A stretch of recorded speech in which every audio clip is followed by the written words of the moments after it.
The Bad Bunny halftime show. Bad Bunny's performance at the Super Bowl is being described as unity. And I'll admit it, I think it's okay that they brought out the flags of the Americas. But if this was about unity, then Bad Bunny is definitely the wrong person. Look, the goal for the NFL was not to have a political person performing and talking smack about ICE, no.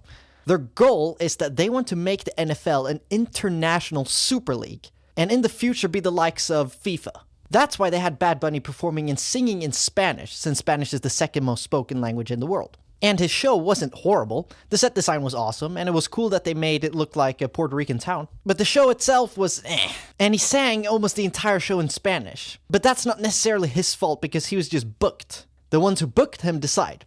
And the person who booked him is Lucifer himself, JC.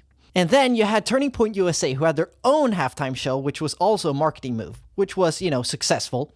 Since they had, according to all their social medias, 20 million people watching. Not 5 million like the media portrayed, but we know how the media works. Biased. This is what gets me. The guys who promotes these words, the only thing stronger than hate is love, also says that ICE, Trump supporters, are all evil fascists. But according to data from both left-wing and right-wing news outlets, the United States is down in crimes like homicides, drug overdoses, grand theft, burglaries, and shootings. And the data says that the US is at its safest since the year 1900. So obviously someone is doing something right. And maybe it is ICE that they're arresting people who should never be in the country and who are nothing but evil. But have they gone too far? Oh yeah. Are they acting like thugs? Oh yeah. Should you get up in their faces when you protest and threaten them? Nope. If you want to promote unity at an event like the Super Bowl, then put in someone else. Bad Bunny, just like Lady Gaga, is an occult person. And I don't say that because it's some conspiracy, no. But he promotes Satanism. And it's pretty obvious. But who booked him for the Super Bowl? Oh yeah, Jay-Z, who is another cultist. And yes, he's pretty open about it. Here's a quote from him. Satan is our one true Lord. His words. My words, Jesus Christ is our one true Lord. God is how we speak about unity and love. Now, I don't think there should have been 2 halftime shows. If you don't like Bad Bunny, whatever, just don't watch it. Or watch it. Whatever.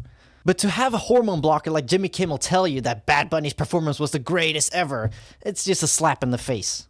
Kimmel called Turning Point USA show a failure. Was it as big as the Super Bowl halftime show? Hell no. But can you compare the two? No. One was on TV across the entire country and the world, and the other one was being streamed on YouTube. And it still pulled in 20 million viewers, and it was the first time that they've ever done something like this. But I still think there should only be one show. Otherwise, the country keeps getting more divided, and it's just ridiculous. Just watch Bad Bunny. It's like whatever. But Kimmel stands there and calls conservatives dumb and uneducated. In my moderate opinion, conservative debaters are smarter and way more intelligent than your average hairy sissy.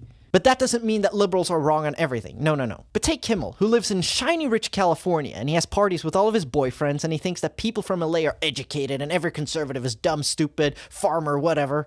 How about you take a look at your little city?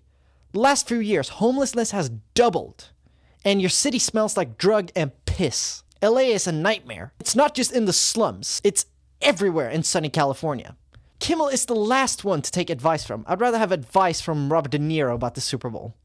That sums it up. The NFL should bring a non-political artist next year and just stop all the drama. Like last year, Kendrick Lamar. No one was mad, it was great, it was awesome, whatever. What are your thoughts about this? Subscribe and follow for more.